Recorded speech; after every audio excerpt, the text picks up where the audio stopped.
8:09 is the time. A simple document took center stage in the Tyree Nichols federal trial yesterday. It's a last-minute effort by defense attorneys, but it failed. Fox 13 investigative reporter Kayla Solomon at the federal courthouse and explains why the defense wanted these documents thrown out. Still working to learn some information from the Memphis Police Department as to where they are in this investigation, locating those two suspects that are on the run. We do know that one suspect is in the hospital in critical condition. As a matter of fact, let's give you a look at the scene, well, where the scene actually happened to be. Just up until about 40 minutes ago, Memphis police cleared the scene. All right, good morning. Memphis is following breaking news from overnight. Memphis police said a child and an adult, they have been shot. It's a story spanning two crime scenes. Fox 13's Jack Billieu breaks down the scene on Barron Avenue where police say a gunman shot the two. 8:03 is the time. In this next story, yeah, it may be difficult to hear. A 1-year-old child rushed to the hospital. That's the scene right there. The child in the hospital after being attacked by two dogs in Hickory Hill. Fox 13 is learning that child is in critical condition. Fox 13's Lakia Scott explains what police say happened. According to Assistant 8:05 is the time. Developing news. Memphis police say an infant got hit by a vehicle in the Hollywood area. Police told Fox 13 it happened around 8 o'clock last night in the area of Chelsea and Perez Avenue. The infant went to the hospital and is expected, thankfully, to be okay. We are still working to learn more details on this story. We will keep you updated on air and online at fox13memphis.com. New details on a crash that killed two people, including Memphis police officer Demetrius Johnson. A preliminary report from the Tennessee Highway Patrol shows no one involved in the crash wore a seatbelt. The reports say Johnson and Officer Bobby Fields were turning from Danny Thomas Boulevard to Mississippi Boulevard 1 week ago. That's when a car driven by Rantavius Johnson veered through the intersection and hit their marked police car. Police say someone shot Rantavius Johnson before the crash. He later died. Officer Fields got seriously injured and is still in the hospital. Happening today, if you are concerned about the new XAI supercomputer facility in Memphis or just want the opportunity to have a few questions answered, you'll get your chance to have that done. A public question and answer session will be held this morning from 9 until 11. That's starting in less than an hour from now. It's going to happen at the Southwest Community College Whitehaven campus on Finley Road. Representatives from MLGW will be available to answer any questions relevant to the XAI facility. It will also be live streamed. MLGW said the Memphis supercluster won't impact anyone else's power. But this week, Elon Musk said that it is already having power issues. MLGW granted the facility 150 megawatts of power by the end of the year. Now get this, add some context about that power that's going to be going to that facility. That's enough power or electricity to power 100,000 homes. Jamboree is going to have to be canceled. So, in a recent letter, Memphis Shelby County Schools resource officers are demanding their voices be heard or they will walk off the job. Fox 13's education reporter Rosalind Freeman did some digging into the reasons behind this letter. She breaks down some of the SRO's demands. Yeah, and let me tell you, speaking with Steve Morroy, the Shelby County District Attorney, he said their case was very strong without his testimony. For the simple fact that, look, they had all of the evidence. They didn't need another voice on that stand. That voice right there, I really think the defense was pending on that voice of Hernandez-Govan, because if you go back to that closing argument, they were hoping, it sounds as though they were hoping Hernandez-Govan took the stand because there was no clear point to connect Hernandez-Govan to Justin Johnson. 8:03 is the time, and we have all seen this video right here. A group of officers beating Tyree Nichols to death in 2023 that left many in our community questioning the mixed verdict in federal court Thursday. A jury convicted Tadarius Bean, Haley, and Justin Smith of obstruction of justice, but only Haley found guilty of more than one charge. Fox 13 investigative reporter Kayla Solomon sat in federal court every day of this trial. She studied hours of that disturbing video. She analyzed those verdicts, what led to them, and how serious they really are. Tell me why, oh why, oh why. Yeah, a lot of people are asking why. Why would this woman do this? Lisa Janine Finley, who is accused of trying to steal Graceland, came to Memphis not to see the King's Mansion, but to see the inside of a federal courtroom. Fox 13's Mandy Rock explains Finley pleaded not guilty on counts of mail fraud and aggravated identity theft. Well, will you look at this? Is the Skyview 13 cam overlooking the University of Memphis. Go Tigers.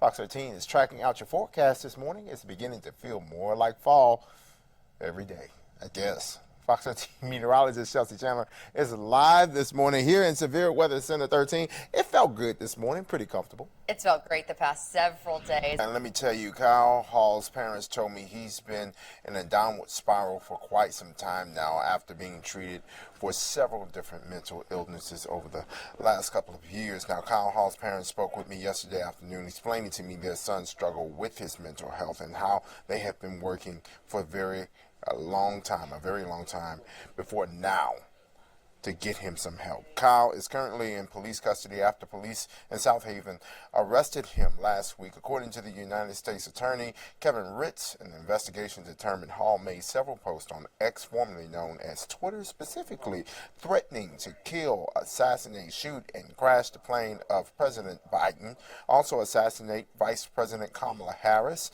and former President Barack Obama.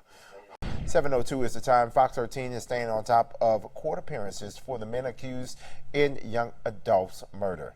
Hernandez Govan is expected to be in court Wednesday. Govan is accused of being one of the organizers behind young adults' murder. Fox 13 is also learning Cornelia Smith is also set to appear in court. Smith is an admitted gunman in this case.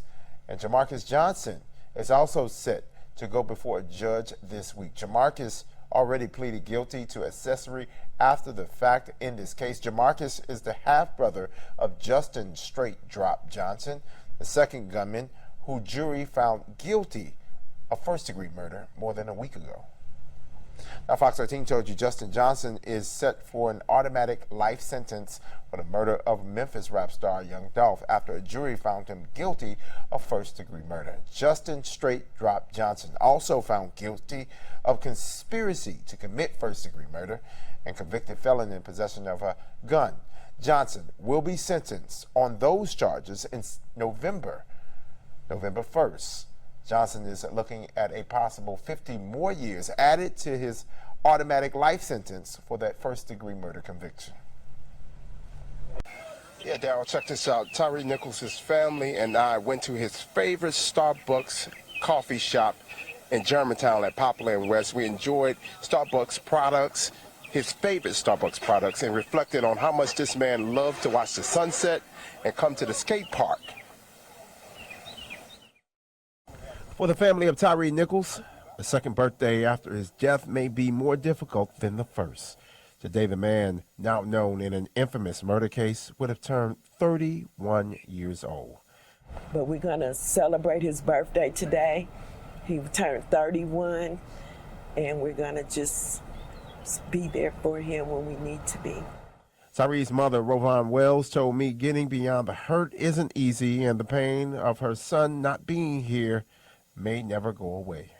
As we all know, certain ordinances, things were passed in Tyree's name, and we also know that those ordinances were shot down by the governor. So it's kind of difficult knowing that you work so hard for something and then all of a sudden it gets shot down. Police pulled Tyree over near Rains and Ross Roads in January of last year. He had just left work at FedEx. Body camera videos show officers pull Tyree out of his car. One tried to shock him with a taser. They chased him to Castlegate Lane near his mother's house, where a Skycop camera captured officers surrounding and beating him. He died in a hospital 3 days later. and 5 officers were charged with murder. My son would have gave the shirt off of his back if he felt like you needed it more than he did. And that's just the type of person he was. And that's why it makes this so difficult every year. This year, instead of celebrating Tyree's birthday like they did last year, the family decided to reflect and push their belief that Tyree should still be alive. The family is also joining other families of people who have lost loved ones to police brutality. And we just want to keep Tyree's name going until we receive justice, because even though the police officers have been arrested and, done all this, they haven't been convicted yet. People on sacred grounds these days train more than ever to keep their flock safe. These are some very volatile times that we're living in, and we're seeing now where there is a disrespect even for the house of worship. Pastor Bartholomew Orr leads one of the largest churches here in the Mid-South at Brown Baptist Church in South Haven, Mississippi. Brown, for the last 5 years, have welcomed all places of worship to their Protecting the Flock Security Conference. Unfortunately, not just new threats coming into churches, but even the incidents alone are increasing.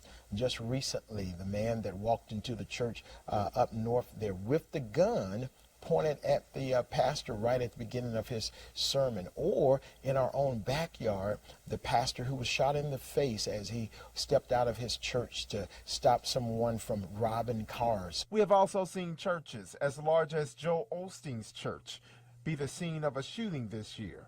Orr says with gun laws becoming looser than ever before, sacred places need to be proactive. All right, so Pastor Orr, on a Sunday morning, you have so much to worry about. You got to worry about your sermon. Yes. You got to make sure that everybody's in place. Most importantly, you got to worry about people, or think about people's safety. And that's the wonderful thing about being strategic in what you're doing. And so I'm so thankful that our ERT here, from the very placement that people are, there's always someone with me here at church at all times. They're walking with me. And then even when I get up, when I come here, different people are moving in different directions just to make sure that they are in place just in case anything happens. Brown's executive pastor, Derek Anderson, says this conference will also offer training on other threats that can negatively impact the ministry. The threat is really holistic. So you really have to start from your cyber, your internet website, your financial platform of how people give. All of those are part of security. Then it gets to your children, safeguarding from individuals. You have a lot of cases of sex abuse and things taking place. How do you safeguard? How do you release custody properly?